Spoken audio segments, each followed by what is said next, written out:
আসসালামু আলাইকুম রহমতুল্লাহ বরকাতু। আমি মুস্কান গাজী, আমি ক্লাস 7-এর ছাত্রী। আমি লাব্বাইক আমি ইন্টারন্যাশনাল স্কুলে পড়ি।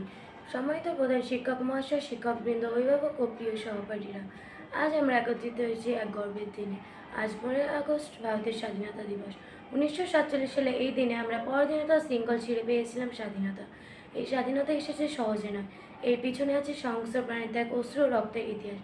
মহাত্মা গান্ধীর অহিংস আন্দোলন, নেতাজি সুভাষচন্দ্র বসুর আজাদ হিন্দ ফৌজ, তাদের কারণে আজ আমরা মাথা উঁচু করে বাঁচতে পেরেছি।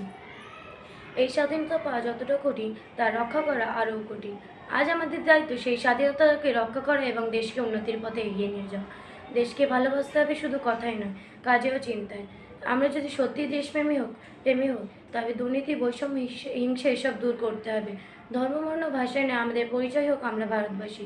চলো বন্ধুরা, আজ আমরা শপথ করি, আমরা দেশের জন্য কাজ করব, দেশকে উন্নতির পথে এগিয়ে নিয়ে যাব। সবাইকে জানাই স্বাধীনতা দিবসের আন্তরিক শুভেচ্ছা। নেতাজি সুভাষচন্দ্র, জয় হিন্দ, জয় ভারত মাতা কি জয়।